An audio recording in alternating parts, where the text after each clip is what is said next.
खालीद का शिवाजी या चित्रपटावर बंदीची मागणी, छत्रपती शिवाजी महाराजांचा इतिहास विकृत केल्याचा आरोप, विश्व हिंदू परिषद आणि बजरंग दलाकडून चित्रपटाच्या प्रदर्शनास विरोध।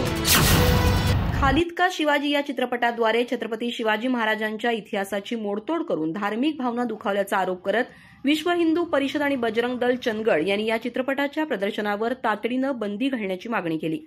तहसीलदारांकडे सादर केलेल्या लेखी निवेदनात जिल्ह्यातील सर्व चित्रपटगृह चालकांना योग्य सूचना देऊन हा चित्रपट प्रदर्शित न करण्याचे निर्देश देण्याची विनंती करण्यात आली। चंदगड तहसील कार्यालयात प्रखंड मंत्री जितेंद्र मधुकर मुळीक, प्रखंड अध्यक्ष अनिरुद्ध रामचंद्र कुट्रे, बजरंग दल संयोजक अंकुश रामचंद्र गावडे, विजय आवडण, अमेय सबनी, सचिन नेसरीकर, ओमकार सुळेभावकर, तेजस गावडे, अजिंक्य सावंत, शैलेश पाटील, राजू नाईक यांनी एकत्र येऊन निवेदन सादर केलं।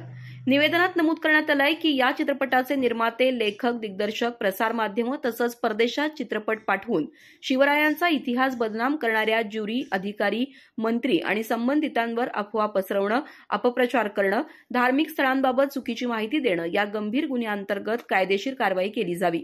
पदाधिकाऱ्यांनी स्पष्ट केलं की छत्रपती शिवाजी महाराजांविषयी कोणतीही चुकीची माहिती, विकृतीकरण अथवा अपप्रचार सहन केला जाणार नाही। प्रशासनानं या गंभीर प्रकरणात तत्काळ कारवाई करावी, अन्यथा व्यापक आंदोलन छेडण्याचा इशारा देण्यात आलाय। अधिक माहिती आणि ताज्या घडामोडींसाठी आजच आमचे चॅनल सबस्क्राइब करा।